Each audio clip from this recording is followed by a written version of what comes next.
लेकिन बहुत सारे लोग बदला लेने में निरंतर चिंतन करते रहते हैं। अवसर आने पर देख लूं मैं बदला लूंगा। बदला लेने का भाव मनुष्य को सफलता में अवरोध रूप बनता है। और शास्त्र नियम है, आपने किसी व्यक्ति ने आपका अहित किया है तो आप भूल जाओ, बदला लेने का कभी भाव नहीं रखना चाहिए। लेकिन आप बदले नहीं लेने का भाव रखोगे तो आज नहीं तो कल ये प्रकृति किसी को छोड़ती नहीं। आप जो बदला ले सकते हैं ना, उससे 10 गुना बदला आपका प्रकृति लेने के लिए जागरूक रहती है। लेकिन आपको छोड़ना पड़ेगा, आपको भूलना पड़ेगा। इसलिए कभी नहीं। दक्ष ने यही रखा था ने बदला लेने का भाव। क्योंकि यज्ञ निमित्त नैमिषारण्य में एकत्र हुए थे, तब शिव जी के साथ ऐसा ही उसका मैं बदला लूंगा। जैसा मेरा अपमान दक्ष शिव जी ने किया, ऐसा मैं भी उसका अपमान करूंगा। क्या मिला? कुछ भी नहीं मिला दक्ष महाराज को। भृगु ऋषि ने कहा, महादेव दक्ष मेरा शिष्य है, बहुत मैंने समझाया उसको, लेकिन मेरी बात कोई मानी नहीं, स्वीकार ही नहीं। भगवान महादेव आप दक्ष महाराज को जीवित करें। मैं जानता हूं सब कुछ करने में समर्थ महादेव आप हैं। आप भ्रुकुटी मात्र से जगत का सर्जन भी कर सकते हैं, विसर्जन भी कर सकते हैं, और भ्रुकुटी मात्र से बहुत सारे वरदान भी दे सकते हैं, तो दक्ष महाराज को जीवित भी कर सकते हैं। तब भृगु की प्रार्थना सुनकर स्वयं भगवान शिव जी ने कहा, भृगु मस्तक तो जलकर भस्म हुआ, इसलिए जो मिले उसका मस्तक लाओ। तब भृगु पशु के मस्तक लेकर आए और महादेव को दिया, और महादेव ने सजीवन मंत्र का प्रयोग करते हुए दक्ष महाराज को पशु मस्तक के द्वारा जीवित किया। और दक्ष महाराज ने हाथ जोड़कर भगवान शिव जी को क्षमा मांगी। पहले मांग ली होती तो, लेकिन नहीं। बहुत लोग ऐसे दुनिया में होते हैं, घमंड के कारण बहुत कुछ खो देते हैं। इसलिए कभी किसी भी व्यक्ति ने आपका अहित किया है, आप भूलने का प्रयास करो। ये प्रकृति किसी को नहीं छोड़ती। कर्म प्रधान विश्व रचि राखा, ये पूरी दुनिया आप कर्मों से चलती है, इसमें कर्म किसी को नहीं छोड़ता। इसलिए भूलने में बहुत मजा है, बहुत कुछ याद रखने की कोई आवश्यकता नहीं है। जब जगत का सर्जन हुआ ना, तब भगवान शिव जी ब्रह्मा के सामने प्रकट हुए थे, और स्वयं शिव ने कहा था रुद्र रूप में कि ब्रह्मा सुनो, इतनी सुंदर सृष्टि आपने बनाई है, लेकिन इस सृष्टि में किसी को सुख नहीं दे सकते, आप किसी को दुख भी नहीं दे सकते। तो ब्रह्मा ने पूछा था कि ऐसा क्यों? तब रुद्रदेव ने कहा था, ब्रह्मा जीवन में सुख और दुख अपने कर्मों से आधारित रहेगा। श्रेष्ठ कर्म करने से उनको सुख मिलेगा, आनंद मिलेगा। कुकर्म करने से उसको दुख मिलेगा, पीड़ा मिलेगी, पछड़ाहट मिलेगी, निर्धनता मिलेगी। इसलिए जीवन में जो कुछ हुआ है सब कुछ ये कर्मों का फल है, ऐसे मेरे शास्त्र कहते हैं। और कितनी ही पूजा अर्चन हम करते रहे, लेकिन हमारे कर्म जहां तक नहीं बदलेंगे, वहां तक पूजा अर्चन कैसे फल दे सकता है? शिव महापुराण ग्रंथ में बहुत सारी भगवान शिव जी की पूजा की श्रृंखला भी दिखाई कि ऐसी पूजा करो तो ये सुख मिलेगा, ये पूजा करो तो ये सुख मिलेगा। लेकिन बाद में कह दिया कि निरंतर दिन रात पूजा करते लो, लेकिन जहां तक हमारी रहन सहन खाने पीने नहीं बदलेगी, हमारे कर्म नहीं बदलेंगे, वहां तक किसको सुख मिलता है? भगवान की दिन रात पूजा करता है और दिन रात तम्बाकू खाता रहता है, तो भगवान नहीं हटा सकते उसको, तम्बाकू खा रहा है और मेरी पूजा कर रहा है तो तम्बाकू से उसको कैंसर नहीं होने वाला ही है। भगवान की पूजा कर रहा है और बीड़ी पी रहा है तो गले का कैंसर, उस फेफड़े का कैंसर होने वाला ही है। इसलिए किसी को नहीं छोड़ता। इसलिए ये सब पूजा अर्चन बहुत सारी फलश्रुति देकर अंत में तो कह दिया कि ये सब फल अपने कर्मों से पहले, कर्म तो फल भोगने ही पड़ेगा। इसलिए जीवन को श्रेष्ठ बनाने के लिए हमारे जीवन के कर्म बदलना चाहिए। रामचरितमानस में तुलसी ने तो स्पष्ट कह दिया, कर्म प्रधान, जीवन में ये प्रधान। हमने किसी का मन से भी बुरा सोचा तो हमारा बुरा होना शुरू हो जाता है। इसलिए कभी भी सगे संबंधी रिश्तेदारों का तो नहीं, शत्रुओं का भी नहीं, कभी किसी का बुरा हम सोचेंगे भी नहीं, क्योंकि कलयुग में ये सभी फल मिलने लगते हैं। कर्म प्रधान विश्व रचि राखा, जो जस करहि सो तसु फल चाखा, जो जस करहि सो तस फल चाखा। जैसा करोगे वैसा ही फल मिलने वाला है। एक बुक का नाम है कर्म का सिद्धांत। कर्म के सिद्धांत को कैसे समझें। हमारे जीवन में जो कुछ घटना घटित हो रही है सब कुछ कर्म के आधारित है। हमने कुछ किया है तो ये कुछ मिल रहा है। एक गांव में, एक शहर में दो मित्र थे। इनमें एक व्यापारी शेठ थे और एक जज साहब थे। दोनों बहुत पक्के मित्र। शाम होते ही दोनों मिलते थे और बड़ा शेठ बातें करते थे कि इतना व्यापार किया, इतना मुनाफा हुआ, ये हुआ, इतना आपके। और ये जज साहब कहते थे कि आज मुझे एक निर्दोष व्यक्ति को भी दंड देना पड़ेगा, मैंने दंड दिया, बहुत मैं दुखी हूं। एक दूषित व्यक्ति आज निर्दोष छूट गया। इसी दोनों बातें करते रहते थे। मित्र थे, एक जज साहब थे और एक शेठ थे व्यापारी। तो एक दिन शनिवार था, कल शनिवार है ना, तो जज साहब ने कहा कि शेठ जी, हाँ साहब, कल रविवार है तो हमारे गांव में कथा है, मुझे भी कोर्ट बंद है और आपको भी दुकान बंद रहती है। हम दोनों मिलकर कल भगवान की कथा श्रवण करने के लिए जाएंगे। जो मेरे दो बच्चे हैं, आपके भी दो बच्चे हैं और सहपत्नी, हम दोनों परिवार मिलकर गांव में भगवान की कथा सत्संग है, हम सुनने के लिए जाएंगे। और शेठ ने कहा, अरे जज साहब क्या बात करते, कथा सुनना तो वो तो वृद्धावस्था में सुनेंगे, जब सुनना बंद हो जाएगा तब सुनेंगे, अब सुनने की कोई जरूरत नहीं है। जज साहब ने बहुत समझाया कि आनंद मिलेगा, बहुत बहुत मजा आएगा। सेठ हम दोनों जाए, दोनों परिवार को लेकर हम जाएंगे। तब सेठ ने कहा, नहीं नहीं जज साहब, हमने तो परिवार में निर्णय ले लिया है कि हम तो 3 से 6 बजे तक पिक्चर देखने के लिए टॉकीज में जाएंगे। मेरे 2 बच्चे, मेरी पत्नी और हम फिल्म देखने के लिए, पिक्चर देखने के लिए जाएंगे। जज साहब ने कहा कि अवसर है, बार बार गांव में कथा नहीं होती, बहुत सालों के बाद हमारे गांव में भगवान की कथा हो रही है, इसलिए हम 3 घंटे कथा श्रवण करने के लिए जाएंगे। फिल्म में नहीं, फिल्म तो कभी देख लेंगे। नहीं नहीं, हमारे परिवार ना, आप जाइए कथा में जज साहब, हम तो पिक्चर देखने के लिए जाएंगे। कोई बात नहीं। और शेठ अपने बच्चे को लेकर पिक्चर देखने के लिए गया, फिल्म देखने के लिए, और जज साहब अपने दोनों बच्चों को लेकर सहपत्नी के साथ भगवान की कथा श्रवण करने के लिए गया। ये बात तो हो गई, समय बीत गया और जज साहब के बदले कोई और शहर में हो गए, दूर चले गए वो। और शेठ तो गांव में रहते थे, बस व्यापार करते रहे, धन संपत्ति बढ़ाते रहे, माल मिलकत बढ़ाते रहे, दिन प्रतिदिन निरंतर काम करते रहे। वहां जज साहब अपनी नौकरी धीरे धीरे पूर्ण कर रहे हैं। वहां जज साहब की नौकरी पूर्ण हुई और यह शेठ अपने बच्चों को कहते हैं कि बच्चों बहुत मैंने काम किया है, अब धीरे धीरे सब कुछ संभाल लीजिए। शेठ ने अपने बच्चों को बैंक बैलेंस क्या है, व्यापार क्या है, मुद्दल क्या है, मुनाफा क्या है, क्या क्या हमारा व्यापार है, क्या कुछ है, सब कुछ अपने बच्चों को समझाने लगे और धीरे धीरे सब कुछ व्यवहार शेठ जी ने अपने बच्चों को दे दिया। अब आप दोनों संभालो, मेरी उम्र भी होने लगी है, मैं घर पे ही रहूंगा, आप सब कुछ संभाले। दोनों बेटे संभालने लगे, दुकान, ऑफिस, फैक्ट्री सब कुछ संभालने लगे। और शेठ घर में है,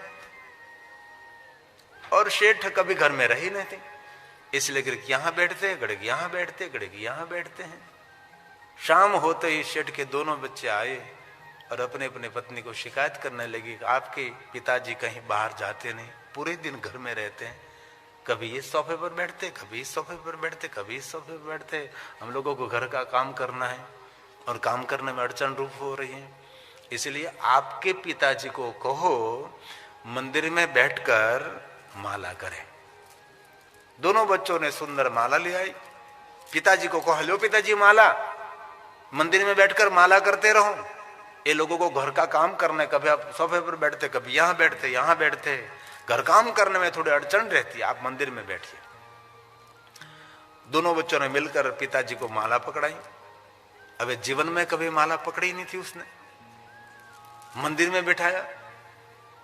और मंदिर में कैसे बैठ सके, थोड़ी देर मंदिर में बैठते फिर बाहर निकलते, मंदिर में बैठे फिर बाहर निकलते। ऐसा पूरा दिन बीत गया। फिर शाम को दोनों बेटे आए और उनकी पत्नियों ने कहा कि आपके पिताजी को मंदिर में बैठने के लिए कहा, लेकिन एक थोड़ी देर तक वो मंदिर में बैठ नहीं सकते, इसलिए निरंतर एक कमरे में, इस कमरे में, इस कमरे, इस कमरे में बस घूमते फिरते रहते। तो क्या करे बोलो? सब पत्नियों ने, दोनों पत्नियों ने कहा कि आपके पिताजी को कहो यहां नाश्ता हो जाए, बाद में इस इतना बड़ा बंगला है तो गेट के पर या कुर्सी रखकर बैठे और हाथ में एक लाठी दे दीजिए। कोई कुत्ता आवे, कोई पशु आवे, कोई व्यक्ति आवे तो हाथ में लाठी लेकर उसको रोकने का काम करे। तो दोनों ने कहा कि पिताजी आजकल की पढ़ी लिखी सभी बहू है, उसको ठीक नहीं लगता, इसलिए पिताजी आपका नाश्ता सब कुछ हो जाए, गेट के ऊपर कुर्सी रखकर आप बैठिए, हाथ में एक लाठी रखिए और कोई आते जाते तो आपको ध्यान रखेगा। कोई बात नहीं बेटा, कोई बात नहीं। और ये सेठ जी इस बड़ा बंगला था, उसका गेट के ऊपर कुर्सी पर बैठा, हाथ में लाठी लेकर, मन में सोच रहा है कि मेरे बच्चे भी बड़े संस्कारी हैं, इस बंगला मैंने बनाया, इस बंगले का चौकीदार मुझे ही बना दिया। बैठा है, लेकिन गड़पण है, वयोवृद्ध अवस्था है, इसलिए बार बार गले में से थूकता रहता है, पूरा आंगन खराब कर देता है। फिर शाम हुई, दोनों बेटे आए और अपनी पत्नियों ने कहा कि आपके पिताजी को गेट पर बिठाया, वहां कुर्सी रखकर बैठे, लेकिन थूक थूक कर कितना आंगन रंगावली बना दी उन्होंने, इतना गंदा कर दिया आंगन। बेटों ने अपनी पत्नी को कहा तो अब क्या करें? एक काम करो, गाड़ी रखने का गैराज है, वहीं दादाजी को एक खटिया डाल दीजिए, वहां बैठे। दोनों बच्चों ने समझा है कि पिताजी आपकी वृद्धावस्था है, बार बार थूकना पड़ता है आपको, ये सब गंदा हो जाता है, इसीलिए जो हमारी सभी कार रहते ना गाड़ी, वहां एक सुंदर आपकी व्यवस्था कर दे और वहां आप आराम से रहिए, और जो कुछ भोजन का खाना पीना तो वहां सब कुछ पहुंच जाएगा आपको, कोई बात नहीं। दादा सेठ जी ने कहा कि तो गाड़ी का गैराज था, मैं एक सुंदर खटिया रख दी, एक पानी की मटली रख दी, और दादाजी वहां सोए रहते हैं, और समय समय पर भोजन, समय समय पर चाय, सब कुछ पहुंच जाता था।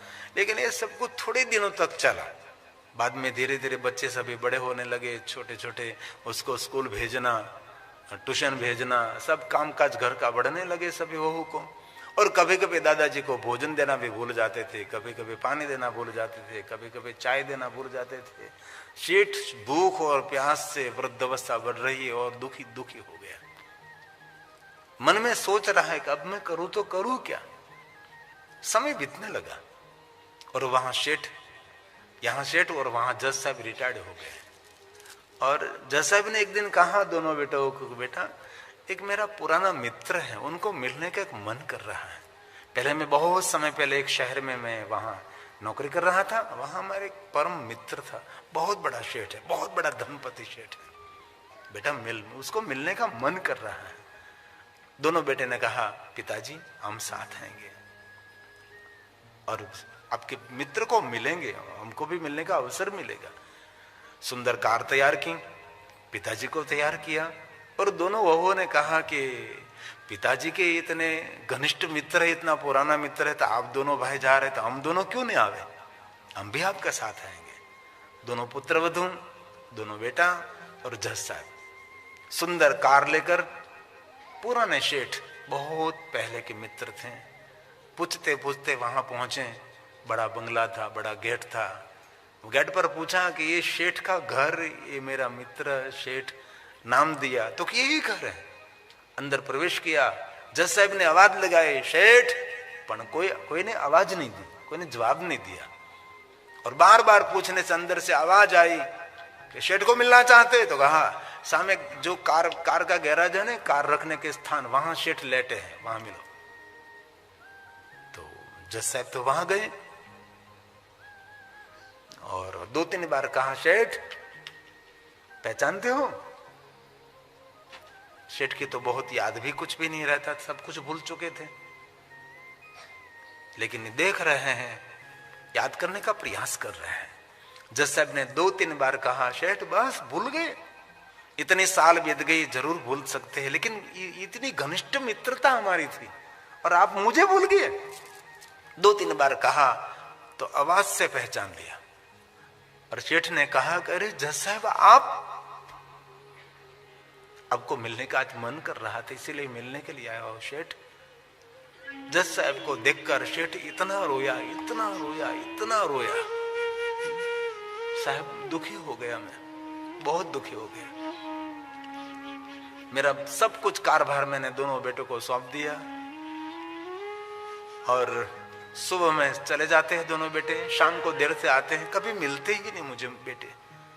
और यहाँ मैं जो ये कार का गैरेज यहाँ रहता हूँ, और कभी कभी मेरे वो भोजन के लिए देती है, कभी भूल भी जाते हैं, क्योंकि उनको भी बहुत घर का काम, बच्चों को स्कूल भेजना, ट्यूशन भेजना बहुत रहता है, इसलिए दुखी दुखी। कपड़े देखो मैले गले, कपड़े भी मैं नहीं बदलता, कुछ भी मेरा यहाँ नहीं है। बहुत रोया शेठ, बहुत रोया। जज साहब ने आश्वासन दिया कि शेठ सब कुछ ठीक हो जाएगा, शांत रहिए। और शेठ ने कहा अरे जज साहब क्षमा चाहता हूं, मेरा दुख मैंने आपको कह दिया, बहुत समय के बाद आप मुझे मिले, लेकिन जज साहब आप कैसे, ये तो मुझे कहो। जज साहब ने कहा शेठ मैं बहुत सुखी हूं, ये मेरा बड़ा बेटा, ये मेरा छोटा बेटा, दोनों बेटा। जज साहब ने कहने पर शेठ को प्रणाम किया। और ये मेरी बड़ी पुत्रवधू, मेरी छोटी पुत्रवधू, दोनों पुत्रवधू ने भी माथे दुपट्टा डालकर शेठ को प्रणाम किया। और जज साहब ने कहा शेठ ये दोनों बेटा मेरी बहुत सेवा करते, मेरी पुत्रवधू मेरा बहुत ख्याल रखते, कुछ बात की कमी नहीं है। शेठ मैं बहुत सुखी हूं, बहुत सुखी हूं, क्या मैं सुख का वर्णन करूं। इसलिए मुझे याद आ गई कि बहुत समय से हम अलग हो गए थे और आज मिलने का मन कर रहा था, इसीलिए मैं शेठ आपको मिलने के लिए आया हूं। तब फिर से शेठ ने शुरू किया, मैं बहुत दुखी हूं जज साहब, बहुत दुखी हूं, पारावार दुख है मेरे पास। जज साहब कहा मैं बहुत सुखी हूं, मेरे बेटे दोनों बहुत संस्कारी हैं, बहुत है। मेरा बेटा तो मेरी संभाल भी नहीं लेता, कभी मिलते भी नहीं मुझे। शेठ बहुत रोया। तब बाद में जज साहब ने याद कराया, सेठ याद है आपको, आपके कर्म का फल मिल रहा है। एक दिन मैंने कहा था ना कल रविवार है, हमारे दोनों बच्चों को लेकर हम भगवान की कथा श्रवण करने के लिए जाएंगे। मैं मेरे दोनों बच्चों को लेकर मैं भगवान की कथा श्रवण करने के लिए गया था और आप दोनों बच्चों को लेकर पिक्चर देखने के लिए गए थे, उसका फल है वो। इसीलिए तुलसी कर्म प्रदान विश्व रचिला का, जो जस कर ही सो तस फल चाखा, जो जस कर ही सो तस फल चाखा। भगवान महादेव प्रकट हुए, दक्ष महाराज को बड़ा दंड मिला है क्योंकि उसके कर्म का फल मिला उनको। और भृगु ऋषि ने प्रार्थना की, पशु का मस्तक मिला दक्ष महाराज को। और आज जुड़कर दक्ष महाराज ने भगवान शिव जी की क्षमा मांगी और महादेव की सुंदर स्तुति का गायन किया है। जो पहले जो शिव जी का विरोध नहीं किया होता तो क्या दक्ष को दंड मिलना था, लेकिन अभिमान और अपने कुकर्म व्यक्ति को बहुत गिरा देता है। अरे सुंदर शब्द, बहुत लंबी स्तुति दक्ष महाराज ने जो महादेव की शरणागति का स्वीकार किया। दक्ष की दृष्टि में शिव कितने श्रेष्ठ हैं, लेकिन दक्ष ने पहले नहीं स्वीकारा, बाद में स्वीकारा। नमामि देवं वरदं वरेण्यं। ये अलग अलग स्तुति शिव पुराण में बहुत रहती है। इस स्तुति का गायन करने से बहुत बड़ा पुण्य मिलता है, क्योंकि भगवान महादेव की उपस्थिति थी और दक्ष महाराज ने गायन किया। जब शिव जी ने जैसे दक्ष महाराज का मंगल और कल्याण किया, वैसे ही स्तुति का गायन करने से कल्याण रहता है। इसीलिए स्तुति गाने चाहिए, क्योंकि शिव की उपस्थिति में शब्द प्रकट हुए हैं। स्वयं दक्ष महाराज ने कहा, मैं प्रणाम करता हूं महादेव जी, मेरी गलती को क्षमा करें, क्षमा याचना की है। नमामि देवं वरदं वरेण्यं। सभी वरदान देने में सक्षम महादेव आप हैं। नमामि देवं च सदा सनातनं। नमामि देवादिमपीश्वरं हरं। नमामि शम्भो जगदेकबन्धुं। नमामि विश्वेश्वरविश्वरूपम्।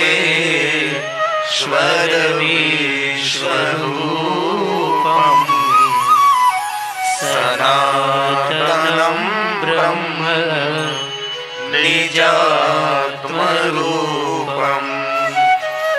नमामि सर्वं निजभावगम्यं।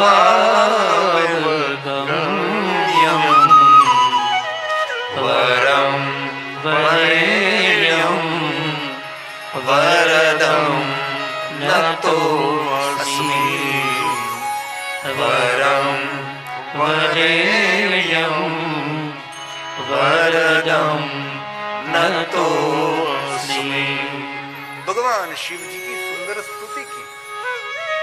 तब महादेव ने कहा, दक्ष महाराज एक बात ध्यानपूर्वक याद रखिए। भगवान स्वयं शिव ने कहा, ये बात हमारे सबके लिए बहुत याद रखने जैसी बात है।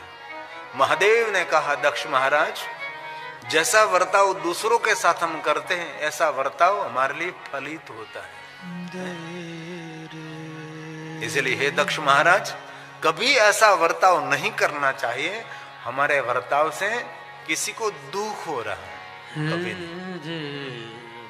कभी कभी हम ऐसा वर्ताव करते हैं तो सामने वाला का अपमान हो रहा है, कभी नहीं। कभी ऐसे शब्द नहीं बोलते, लेकिन हमारी बॉडी लैंग्वेज ऐसी होती है, उसका हम अपमान करते हैं, उसके सामने नहीं देखते हैं, उसको नजरअंदाज करते हैं, उसके पास खड़ा है उनके साथ बात करते हैं, उनको इग्नोर करते हैं। ऐसा कभी कभी हम करते हैं, इसलिए बहुत गलत आदत है। भगवान स्वयं ने शिव ने कहा, परम देवेष्टि परेशान। परम देवेष्टि परेशान। वही दक्ष याद रखिए, यदात्मनः तद्भविष्यति। जैसा वर्ताव दूसरों के साथ किया है, ऐसा वर्ताव भविष्य में हमारे लिए फलित होता है। दूसरों के लिए आपने शुभ चिंतन किया है, तो दुनिया के कोई ताकत नहीं आपका कोई अशुभ कर सके।